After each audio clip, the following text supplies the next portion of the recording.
part 2 of dealing with the psychic vampire, or people with cluster B personality disorders. So I already explained in part 1 the signs, and then my video got cut off because I ran out of space on my phone. So now I'm going to explain, give you a general guide on how to get away from them. The problem, there is right off the bat a problem.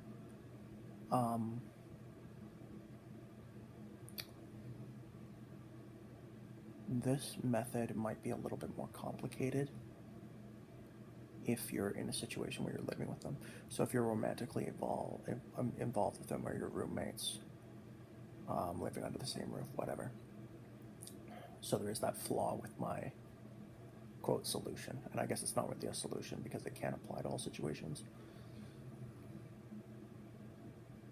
But basically what you have to do is you have to just walk away, or depending on how severe their behavior towards you, you need to run away.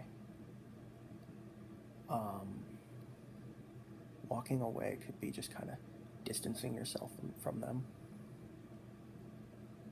But if their behavior gets to an extreme point where you are actively endangered by continuing being in a relationship, which sometimes does happen the closer you get with people like this, people who suffer with these issues, then what you have to do is basically run away. And what do I mean by that? I'm talking about blocking them on everything, cutting off any mutuals you have with them, and just completely pushing them away. Anyone who's associated with them, gone. And the reason why it might be the best course of action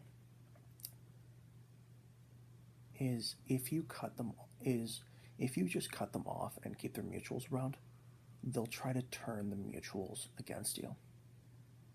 They'll try to drive a wedge between you and the other person.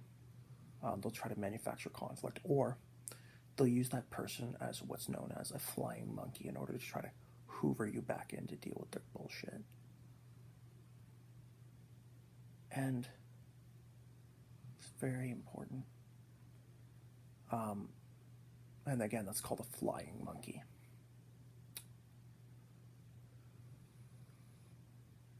And what they might do in response to you cutting yourself off from them permanently,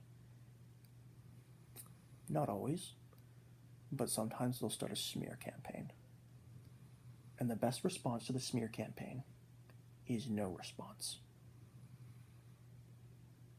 Don't try to defend yourself. Completely ignore them. Because the goal, keep in mind that people with cluster B personality disorders, even if they don't suffer with NPD, because of the degree of comorbidity between them, there's a lot of narcissistic behaviors.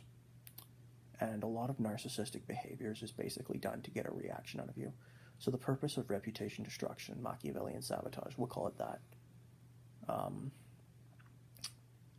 The goal is to get a reaction out of you. Either so they can take that reaction out of context and use it to play the victim, or simply so they can be rewarded by the attention. You see, when it comes to rewarding or punishing a behavior, for cluster Bs, you might think that by yelling at them or giving them shit or telling them that's not true or trying to defend yourself, that you're punishing the behavior by fighting back. But you're actually positively reinforcing it, which is the addition of something that someone finds desirable, which increases the likelihood of the behavior. They actually want you to fight back. They want you to go tit for tat with them. And something that you may need to think about, you need to, a lot of the times, or at least, well, this is just my situation, you need to abandon the notion that they ever loved you. And start thinking about your relationship, at least from their perspective, as transactional. You have to remember that they never actually loved you. They loved what they could get from you. but they never actually cared about you as a human being with your own thoughts and feelings. Okay? A lot of the times they view you as a toy on the shelf that they can pick up and play with whenever they want, and then put down and shove in the corner for it to accumulate dust over time.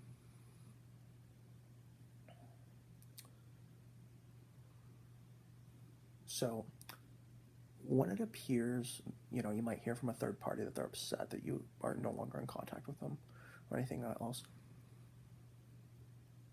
It may appear that they miss you, but they don't miss you. They miss having access to you. Okay, which is not the same thing. They don't actually care about you. So when you think about it that way, that's actually a very smart way to look at things. And it allows you to kind of look at things more logically. And eventually the smear campaign, if you just ignore it for long enough and don't live your life any differently because of it, eventually the smear campaign will end. And here's another thing. And you might think, oh, I'm going to expose them with receipts and screenshots and all that. I would say that you don't really need to do that, because someone who gaslights the air around them and is a pathological liar, they tell on themselves. Because personality disorders, by their very nature, they're pervasive. They affect all aspects of their life. Yeah, sure, they can mask it to an extent, depending on how good their cognitive empathy is, their understanding of other people's feelings. But because of the pervasiveness, eventually it comes out, and they kind of tell on themselves. So you don't need to really do anything. You don't need to expose them, because the truth is they're just going to expose themselves. And yeah, that's my part 2, probably last video, on cluster B personality types. If anyone disagrees with what I have to say, it's perfectly fine.